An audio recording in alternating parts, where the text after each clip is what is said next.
Fala aí, galera. Aqui é o Cidadão X. Bom, galera, eu tô com a televisão, que eu uso aqui na minha sala queimada, sei lá, parou de funcionar. Eu tava meio desocupado, então eu pensei em dormir. Mas sentei um pouquinho aqui, editei alguns vídeos para vocês, que eu já havia gravado há um tempo, e falei sobre como alguém pode pensar que a Ucrânia venceu a guerra. Ou como alguém pode achar que a Rússia foi derrotada. Então, coloquei alguns pontos ali para vocês mesmos analisarem. E acabei falando sobre a cidade de Mariupol. E ela está em evidência, constantemente nesses últimos dias, nessas últimas semanas. Ora porque a resistência local do exército ucraniano está concentrada na região e estão sitiados, cercados, encurralados e fazem vídeos para comover a população com toda aquela propaganda de que são heróis e serão mortos e tal. Tem hora que você escuta falar sobre como os civis estão sendo tratados em Mariupol como uma espécie de reféns da resistência ucraniana, e estão na mira dos russos por isso. Dessa forma eles estão até concentrados em uma usina industrial, que é onde está o último batalhão de resistência ali na Ucrânia, e os russos já cercaram o local. Hoje a notícia é de que civis foram retirados desse complexo industrial, onde estavam sendo mantidos como reféns, numa estratégia de escudo contra o avanço das tropas russas. E percebe-se que os russos têm muito interesse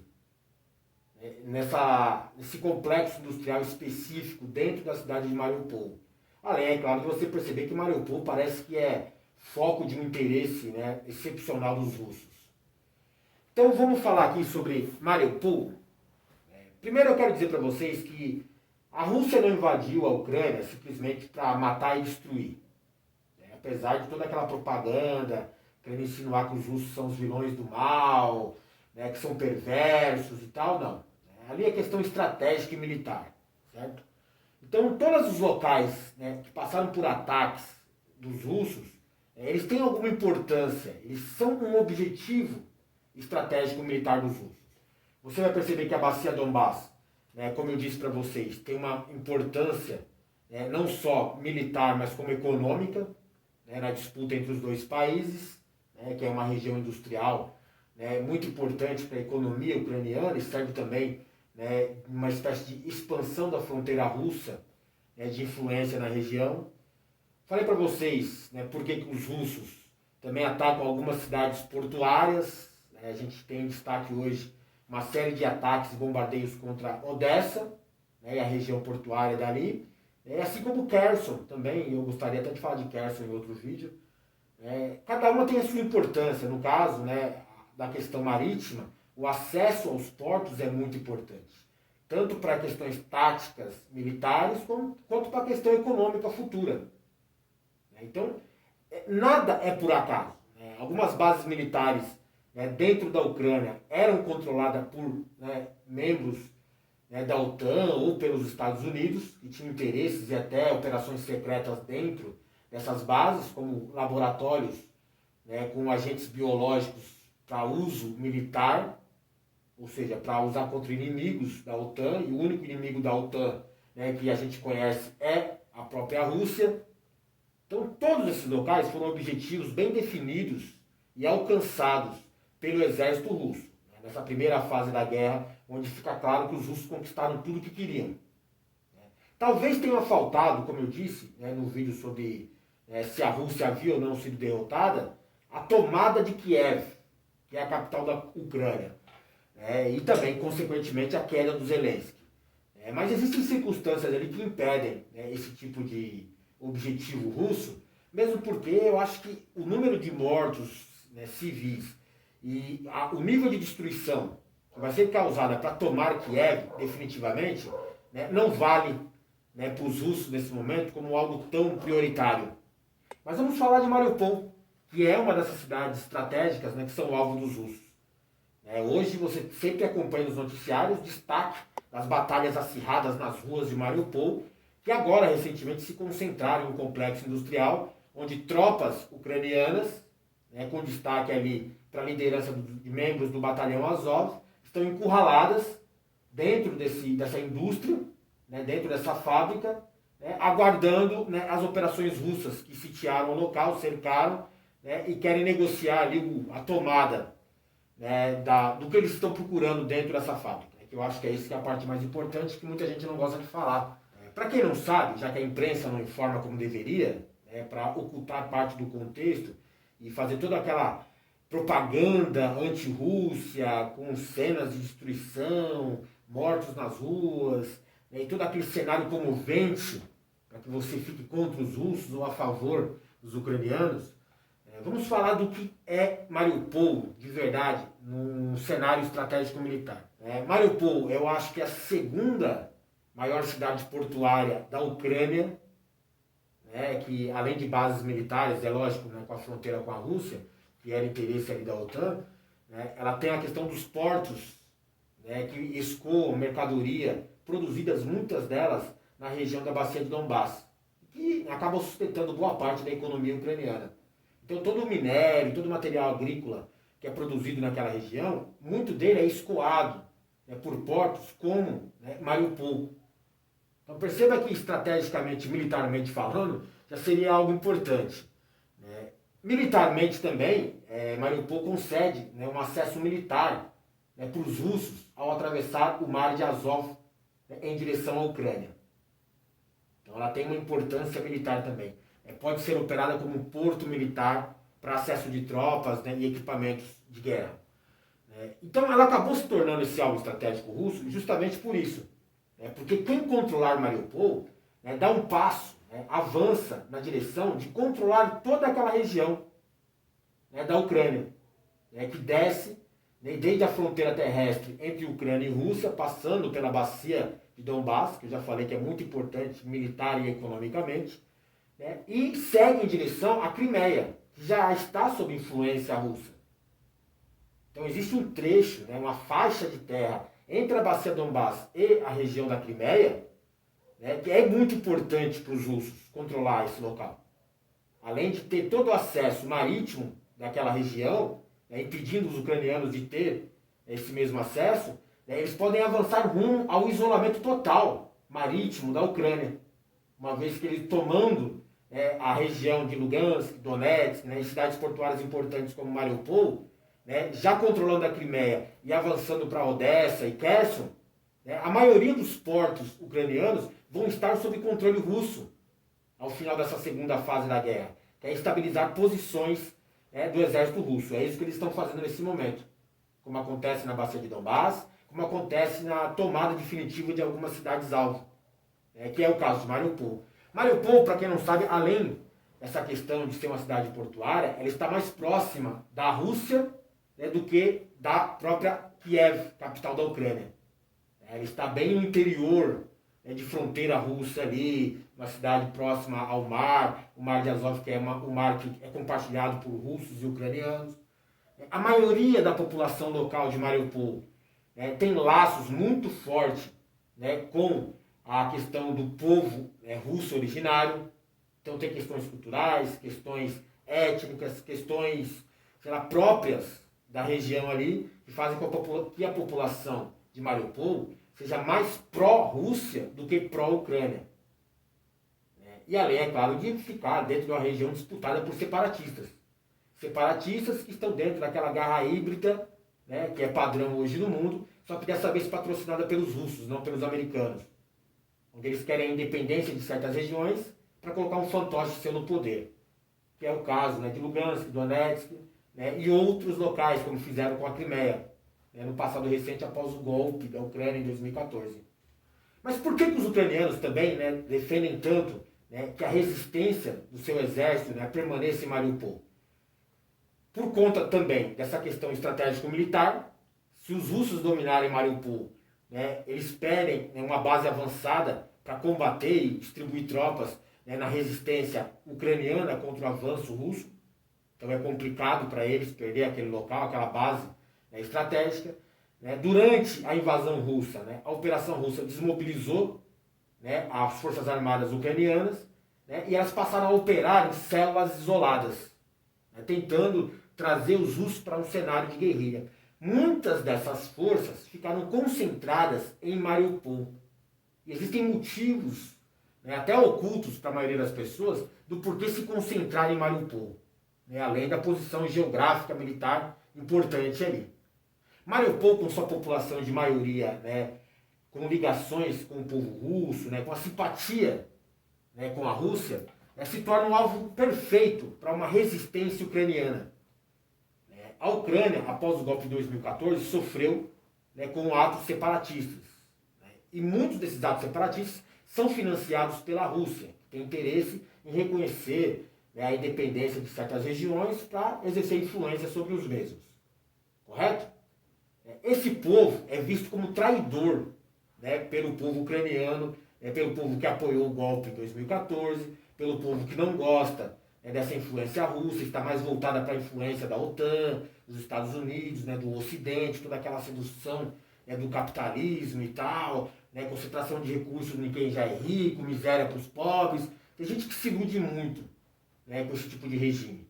Né, e ele é sedutor mesmo.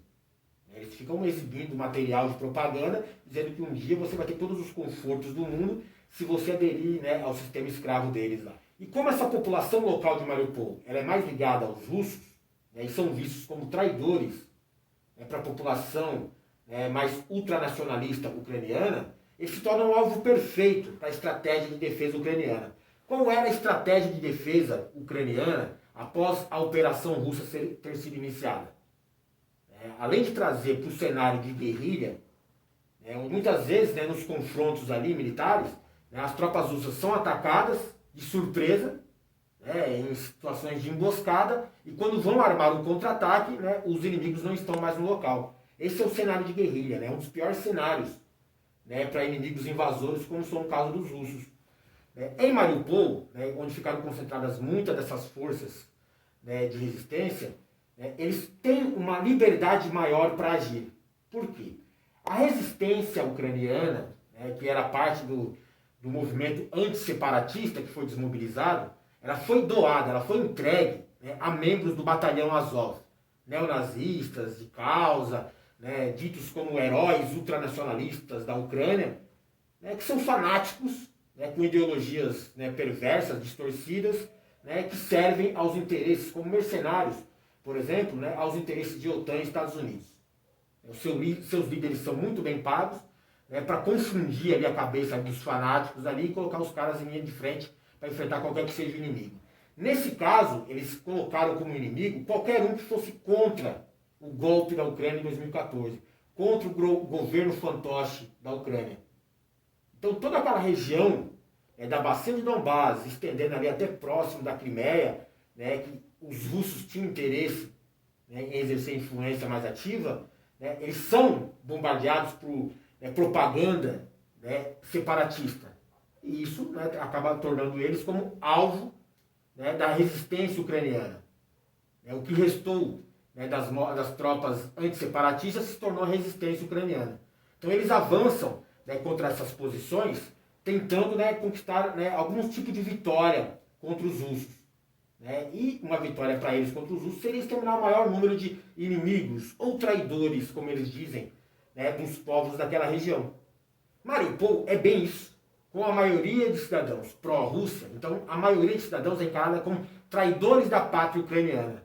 E os membros do batalhão Azov, que lideram a resistência, né, eles ficam com liberdade total para atacar esses cidadãos e destruir aqueles locais.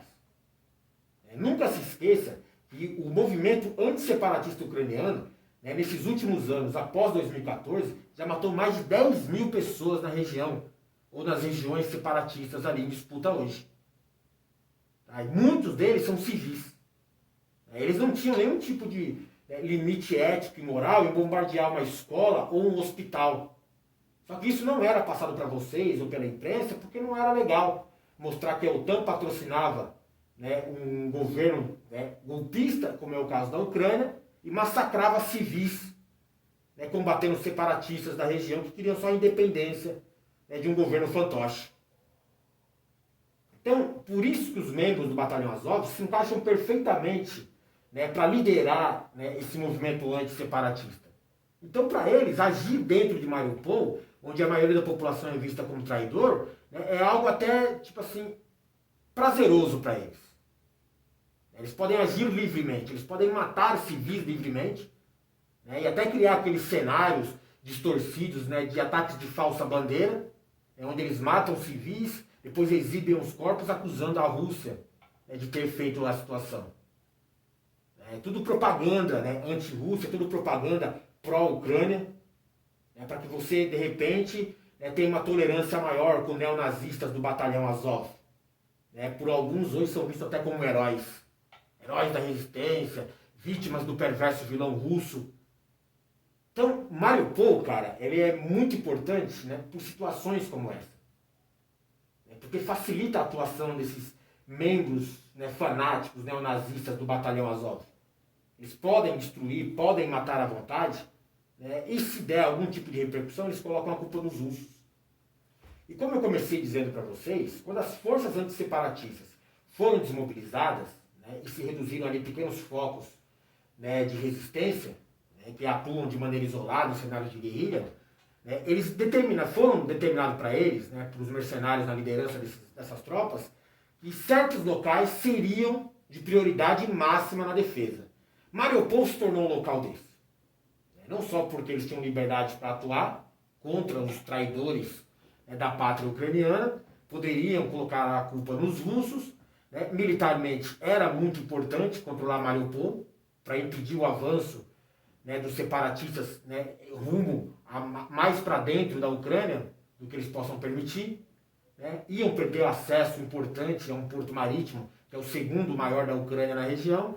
Né. Ficou-se sabendo depois que dentro dessa fábrica que hoje, né, está contendo ali a maioria da resistência ucraniana, né, existe um laboratório subterrâneo controlado pelos Estados Unidos. Um laboratório que produz e desenvolve, né, armas biológicas e químicas para uso militar. Hoje o destaque em Mariupol é uma fábrica chamada Astoval. Eu não sei pronunciar esses nomes ucranianos russos, né, porque acho que é até normal não saber isso. Mas dentro dessa fábrica, né, a acusação é de que existe esse laboratório. Então isso vai justificar, por exemplo, você entender por que a resistência ucraniana, que opera muito como mercenários, são pagos e sustentados, né, com suporte militar pela OTAN e pelos Estados Unidos, né, estão defendendo com unhas e dentes esse local, essa fábrica. É um complexo militar industrial, né, fornece algum tipo de defesa, né, contra, né, combates rápidos ali, combates próximos, né, com tropas russas, mas se você parar para pensar, né, que um bombardeio em massa poderia resolver a situação rápido, né, não faz sentido. Os próprios membros da resistência ucraniana ficarem encurralados naquele local. É porque eles usam muito daquela estratégia que eu citei para vocês, de usar civis como escudo, para constranger ou impedir, né, contendo ali o avanço das tropas russas, contendo um ataque em massa, por exemplo, de bombardeio. Seria, né, eu acho que a estratégia ideal para aquela situação. O que foi feito pela resistência ucraniana, né, foi sequestrar muitas centenas, né, ou milhares de civis. Algumas informações dizem que tem de 2.000 a 3.000 civis dentro dessa fábrica, né, e são, né, classificados como refugiados, mas que são reféns dessas tropas ucranianas, né, com medo do avanço russo. Por exemplo, é a forma que eles têm de se defender de um bombardeio em massa russo. Os russos, por sua vez, não querem bombardear, né, o local, porque vão sacrificar muitos civis no processo, e além disso, o laboratório vai ficar exposto, né, além do controle deles. Pode vazar, por exemplo, uma arma biológica, uma arma química ali, que não é de interesse russo no momento. Entende por que é importante Mariupol? E mais importante ainda é o local da resistência ucraniana? Eles vinham sendo massacrados pelo exército russo, caçados como neonazistas que são, né, inimigos, né, de morte, né, do exército russo, acabaram encurralados dentro dessa fábrica, sequestraram civis para usar como escudo e agora estão encurralados, né, cercados, sitiados e rogando ao mundo aí algum tipo de ajuda ou suporte. Não vai ter nenhum tipo de ajuda porque os russos não vão permitir. Os russos não vão permitir, além de civis, né, que mais ninguém escape dessa fábrica. Nenhum membro do batalhão Azov, né, vai ser feito prisioneiro de guerra ou vai passar por algum tipo de perdão. Não existe essa condição. Hoje, a ONU, através de Cruz Vermelha, em um acordo com os russos que cercam o local, conseguiram retirar alguns civis que eram reféns do batalhão Azov dentro dessa fábrica, mas, né, o fim dessa história ainda está um pouco mais complicado. Os russos não querem se expor nem expor o que tem contido ali dentro. Por isso que eles estão tão, né, dedicados, né, colocaram como prioridade tomar esse local, tomar essa fábrica. E também justifica para vocês por que o batalhão Azov, né, e os membros da resistência se colocaram nessa situação, né, encurralados dentro dessa fábrica, porque eles receberam ordens para isso. A ordem é proteger esse laboratório. Ou quem sabe, né, no ato desesperado final, usar algum elemento químico ou biológico ali para atacar os inimigos, né, os russos. Nem que seja sacrificando civis no processo. As informações dizem que esse laboratório seria o PIP-404. É assim que ele é classificado em alguns documentos. E a empresa controladora desse laboratório seria a Metabiota. Metabiota seria uma empresa ligada ao próprio Hunter Biden, que é filho do presidente Biden. Então não há interesse dos Estados Unidos, né, perder o material contido ali, né, e todo o seu investimento. Não há interesse dos Estados Unidos e do próprio Zelensky, né, serem expostos, né, como verdadeira essa informação, uma vez que os russos, né, tomando o local, vão expor para o mundo, né, o que realmente era, né, a tal fábrica. E os russos também não querem arriscar, né, se expor e expor de maneira descontrolada o que está contido dentro desse laboratório. Então perceba, cara, que é sempre complicado, né? Cada circunstância, né? Cada ação, cada acontecimento, cada situação numa guerra desse nível, né? Nunca é só mera consequência, nunca é mero acaso. Tá? Existem vários níveis, né, de percepção a serem atingidos ali. Agora você sabe a maioria dos detalhes, né, sobre Mariupol, né, e já não é um mané qualquer, né, quando vai discutir a situação, né, que muitas vezes é condenado, né, ou condicionado, né, a ficar ao lado dos ucranianos, defendendo o batalhão Azov, que é só uma resistência ultranacionalista, que luta pela liberdade. Não. Tem interesses muito maiores e muito mais obscuros, né, nessas batalhas, nessas disputas, nessa guerra. Beleza? Valeu, galera.